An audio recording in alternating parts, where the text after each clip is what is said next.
Hello and welcome to Averon's Armorial. Today we're going to be talking about an interesting topic, and it's going to be part 1 of 2, and this will be our discussion on Heraldic Cadency, which is basically the marks showing cadet branches of an armigerous family. Part 2 of this video will be about marshalling, which I'm putting together some more resources for and trying to figure out a better format so I can actually display stuff. But everything I talk about today, because they are specific symbols, will be found in a PDF in the description below. So I'm going to talk about 2 different forms of Heraldic Cadency, only because I know about 2, or I've studied 2 enough. And that's going to be the English and the Scottish system. Basically, how to describe this is further built upon the idea of there is no such thing as family arms in especially Scottish heraldry, but also to an extent in English heraldry as well. This is the fact that every successive male line descendant of an armiger will have a different mark to distinguish the shield from that of the main or the father's line.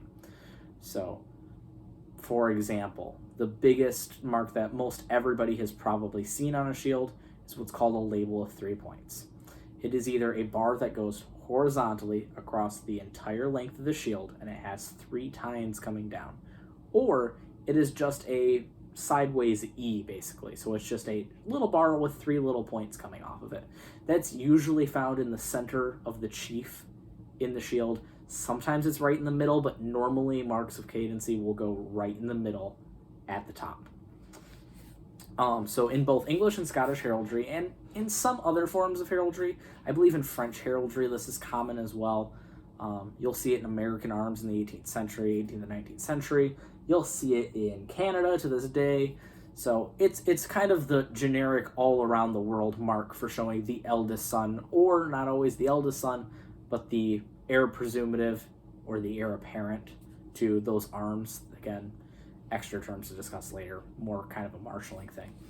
So these are basically different from the form of marshalling arms, which will be part 2. That's talking about like quartering and stuff. But today we're just going to talk about the marks of cadency because they're the simplest and they're the easiest to understand. So each symbol is specific for each branch, and theoretically these symbols can pile up over time. So that's why after about 1 or 2 generations they start falling out of favor, because then it just gets ridiculous. So as I already discussed, the first mark of cadency is the label of 3 points. Now, this will be worn usually by the eldest son or the heir, if there's no male heir, it's the heir of the arms, depending on the time and the place and the ruling of either the College of Arms or Lord Lion. For example, in British heraldry, women can't inherit arms usually. They pass through. So, for example, if a man has 2 daughters, the eldest daughter has a son, the arms go right from the grandfather right to the son, to his grandson. So, for example, you have the mark of the first son. Now, the first son of the first son goes from a label of 3 points to a label of 5 points. You really don't see that often, but it is a thing. It is officially on the books. And the label for the main line of the first son, you will only ever see it done up to 3 normally, or up to 5, pardon me. So it'll be no label for the father. The son will have 2 or 3 points. The grandson would have 5. I believe there's a case where it goes up to 7, but I have never seen that done except in a couple of royal instances. And even then, the label has other marks of cadency on top of it. The next common symbol is a crescent. It's a crescent with the points of the crescent upwards. That is the mark of the second son.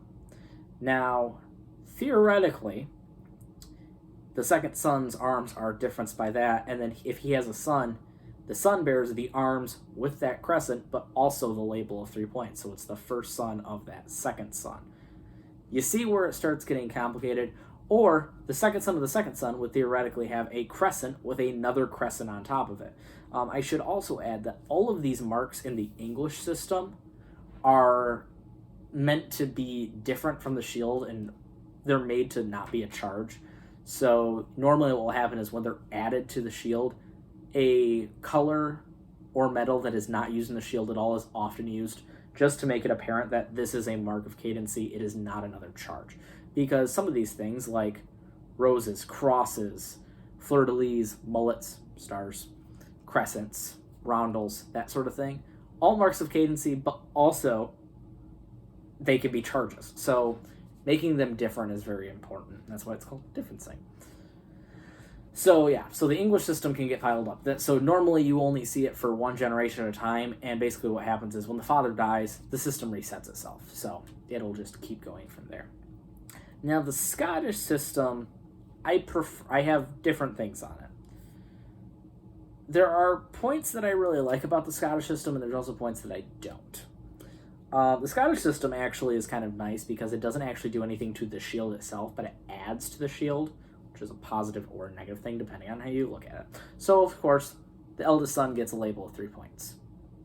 Now, the second son gets a border or, which is gold. So, around the shield is placed, basically in oral, a gold border. The second son gets silver. And then it starts moving down through tincture. So, red is the third son. Sable is the fourth, I believe. So, it continues on.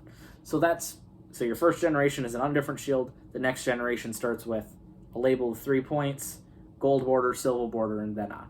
Now, with the borders, you may be wondering, what if the main field is gold and you're the second son?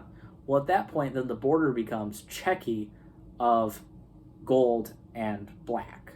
So in heraldic terms, it would be or and sable. It will be checky of that. So it'll be checkerboarded, basically, all the way around.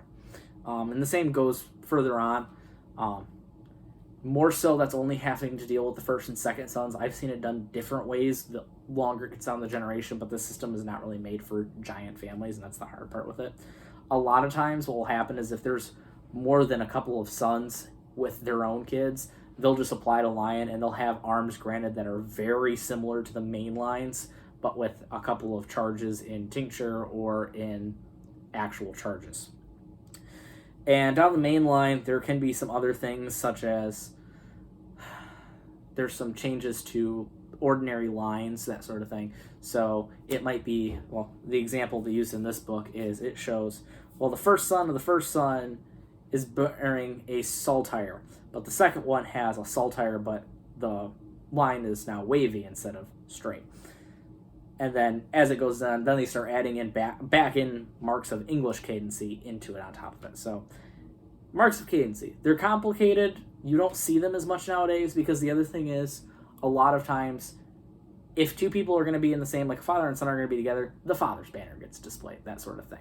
So the marks of cadency are nice, but they get excessive after a while. So yeah, so that's a quick primer on marks of cadency. I will be posting a picture of the chart that I used for this and another one that's full color. They will be in a single PDF and they will be in the description below. Thank you, and I hope you enjoy. Please remember to like and subscribe. If you have any questions, feel free to comment or email. I will always answer questions to the best of my ability, and I hope you have a great night. Thank you.